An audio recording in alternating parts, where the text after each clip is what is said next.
just a quick review of the DonJoy Performance Bionic Fullstop ACL knee brace. Say that 3 times in a row. Anyway, this is kind of a unique brace, I think. It has 2 hinges on each side. It's made specifically to prevent ACL injuries. So ACL is your anterior cruciate ligament. And your anterior cruciate ligament is frequently injured when you hyperextend your knee. So extending your knee means that basically your knee is straight, and hyperextending is when you go beyond that. So it kind of goes, your kneecap kind of goes backwards, and that really stresses your ACL or anterior cruciate ligament and can tear it. So that's a frequent injury. So this brace is designed, to prevent that. Also would be good for people that have already had prior ACL injuries. Say if you have an existing tear or you've had surgery, you just want to prevent any future problems. It's good for that as well. Or you're waiting for your ACL, to heal up. So that's basically what it's made for. A few points about it. It does have 4 straps here, 2 on the bottom and 2 on the top. So a lot of adjustability with this one, which I really like. So if you need to make it a little tighter here, a little looser here, you can do that. So it's, it's customizable to a point.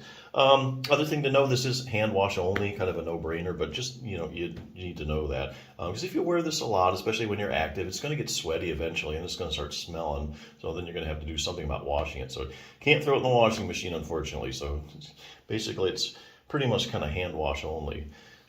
So anyway, other things, if you do have an ACL problem that you can do, resource, this one is Bulletproof Your Knee. Definitely make sure you strengthen your quadriceps muscle. Basically, not just ACL problems, but just about any knee problem you can name. I can probably show you a study that's showing you probably have a problem with your quadriceps muscle, meaning it's either weaker than normal, or if they do a CT scan, they look at the cross-sectional area, it might be smaller than normal. So keeping your quadriceps strong is really a big deal. It's a selective problem too. So it's not just, when you take a person with a certain knee problem, like say an ACL injury, and you muscle test all the muscles around the knee, the quadriceps are the ones that really take the biggest hit.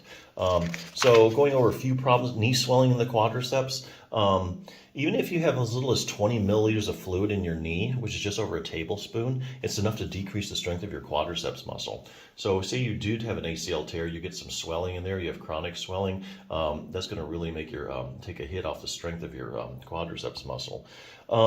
Knee injuries in the quadriceps, here they're talking about if you've had any, you've broken your lower leg bone, if you ever had surgery where they open up your knee joint, researchers find that you have a decreased strength in your quadriceps muscle.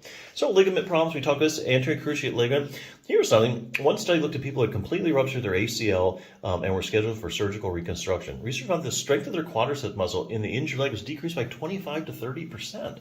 So that's a huge hit in your stability, because the quadriceps is really a big stabilizer of your knee. It's the main stabilizer. It really holds everything in place. And if you knock the strength down 25 to 30%, kind of hard to come back from that and get pain-free. Also, same thing with the posterior cruciate ligament, medial collateral ligament, that kind of stuff. Knee arthritis, interesting. When you take a group of people with knee arthritis and you muscle test their quads, they're really weak compared to the other muscles around the knee. And then, it's a funny thing, they also find that people with the strongest quads have least progression of their knee arthritis. So the stronger your quads are, it kind of interrupts the whole pathological process too. Patellofemoral pain, so the list goes on and on.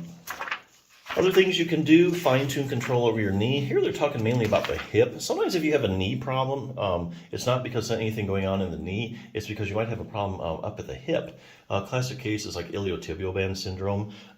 If you take a group of people with iliotibial band syndrome, you muscle test them, they have unusually weak hip abductors.